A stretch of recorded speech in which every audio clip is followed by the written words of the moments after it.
Trusted gold buyers మీరు తాకట్టు పెట్టిన బంగారాన్ని విడిపించి ఈ రోజు ఉన్న మార్కెట్ ధరకు కొనబడను. నమస్కారం, వెల్కమ్ టు ఐ డ్రీమ్. ధర్మ మార్గం విత్ విజిత కార్యక్రమానికి స్వాగతం.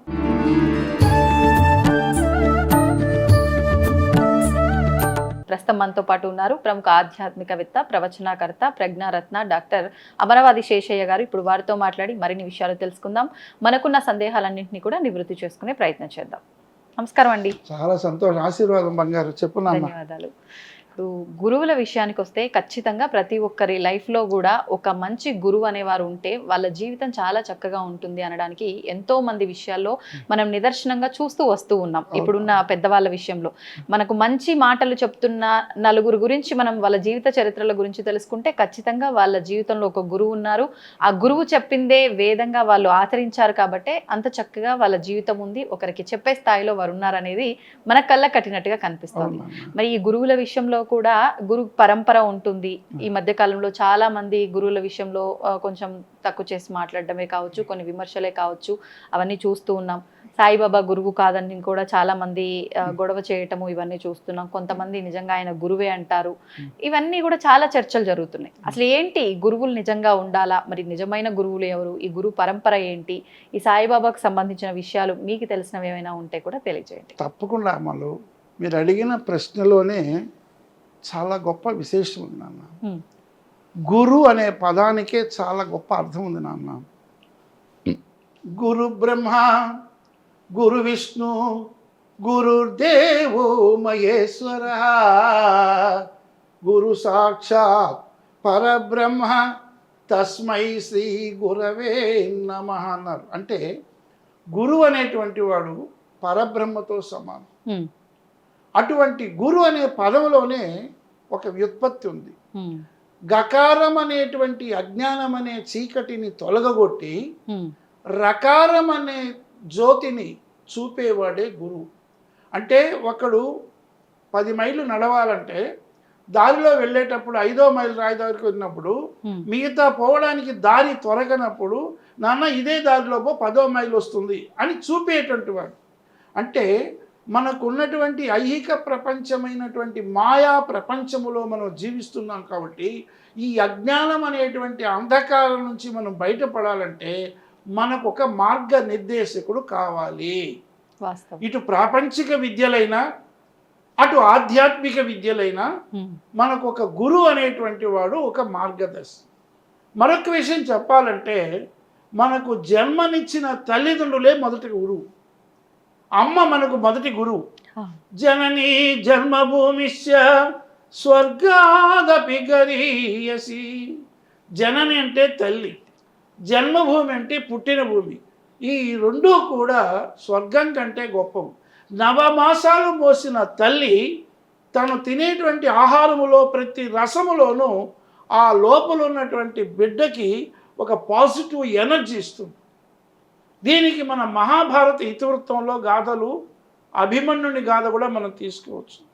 అలాగే ఎన్నో విధాలైనటువంటి విషయాల్లో నారదుడు బోధించినటువంటి విధంగా హిరణ్యకశిపుని కుమారుడైనటువంటి ఆ యొక్క ప్రహ్లాదుడు కూడా లీలావతి గర్భములో ఉండేటప్పుడు నారదుడు ఒక చెప్పినటువంటి నారాయణ సూక్తి వల్లనే అతడు నారాయణ భక్తుడైన 9 మాసాలు మోస్తుందట. అంటే తల్లి గర్భములో ఉండేటప్పుడే తన బిడ్డ కోసం ఒక గురుతరమైన బాధ్యతను వహిస్తుంది. అలాగే మనం ఉదాహరణకి జీజీవాదిని తీసుకుంటే మరాఠీ నాయకుడైన శివాజీ తల్లి వల్లనే ప్రేమించబడ్డాడు. తల్లి మార్గనిర్దేశం. ఇప్పుడు ఎవరినైనా తీసుకోండి. ఇప్పుడు నేను ఒక ఆధ్యాత్మికంగా మారానంటే నా మొట్టమొదటి మా అమ్మగారు నా గురువు. ఆవిడ రాజరాజ ఉపాసకుడు. కాబట్టి తల్లికి మించిన దైవం లేదు. ఆ విధంగా ఒక మంచి మార్గాన్ని చూపించగలిగినటువంటి మొట్టమొదటి గురువు తల్లి. ఆ విధంగా ఇప్పుడు గణపతి సచ్చిదానంద స్వామి పెద్ద గురువు అయితే వాళ్ళ అమ్మగారు మేకేదాటులో అతన్ని ప్రసవించినప్పుడు మైసూరు దగ్గర వారి జయలక్ష్మి మాతే తనకు మొదటి గురువు. అలా ఎంతోమంది గురువులను మనము పొందుతున్నామంటే గురు పరంపరలో ఆది శంకరాచార్యుడు ఒక చక్కటి గురువు అయినాడంటే కాలడిలో ఆ యొక్క వృషభాధీశ్వరుడని టెంపుల్, వారి తల్లి ఆర్యాంబ, వాళ్ళ నాన్నగారు శివగురు, వారిద్దరూ కూడా తపస్సు చేస్తే ఆ కాలడి సమీపంలో కేరళలో ఉన్నటువంటి ఆ వృషభాచలి ఆశ్రుడితో సాక్షాత్తు శివుడే ఒక భగవంతుని యొక్క ప్రతిరూపంగా మనకు అందించబడ్డాడు ఆది శంకరాచార్యుడు. ఇలా మనం ఎన్నో గురు పరంపరగా చెప్పుకుంటే సాక్షాత్తు వేదాలన్నీ కూడా మనకు తెలిపినటువంటి వేదజ్ఞులు, ఋషి పరంపర కూడా ఒక్క మాటలో చెప్పాలంటే భగవంతుని యొక్క ప్రతిరూపాలే గురువులు. మనకు జన్మనిచ్చిన ప్రత్యక్ష దేవతలే తల్లి తండ్రి.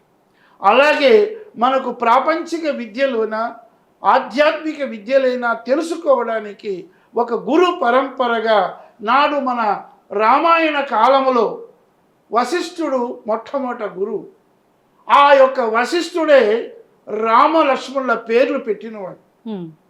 అలాంటి విశ్వామిత్రుడే యాగ సంరక్షణ కోసం తీసుకెళ్ళినప్పుడు సీతా కళ్యాణానికి మార్గనిర్దేశకుడై ఆ యొక్క గౌతమి యొక్క శాపానికి గురైన ఆల్యకు కూడా రాతిని నాతిగా చేసిన వాడు రాముడు. అంటే అక్కడ గురు పరంపర. అలాగే రామాయణంలో సంతానం లేదన్నటువంటి దశరథుడికి సంతానం కలగడానికి దగ్గరుండి కార్యక్రమం నిర్వర్తించిన పుత్రకామేష్టి యాగం చేసిన వాడు ఋష్యశృంగుడు. ఈ విధంగా గురు పరంపర మనకు ఉండబట్టే నాడు ఒక మార్గదర్శకమైనటువంటిది.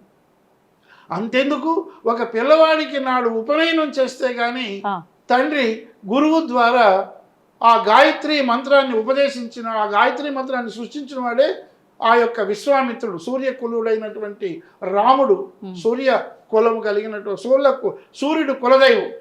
ఆ విధంగా బ్రాహ్మణుడికి ఉపనయనం చేసిన తర్వాతనే విద్య అభ్యసించారు. గురు పరంపరగా మనం ఎన్నో చెప్పుకోవచ్చున్నాం. మీరు అడిగిన ప్రశ్న సాయిబాబా గురించి అడిగారు. ఆ సాయిబాబా విశేషాలు మనం రాబోయే ఎపిసోడ్లో తెలుసుకుందాం. స్వస్తి. తవ్వండి, తవ్వుతూనే శివలింగం.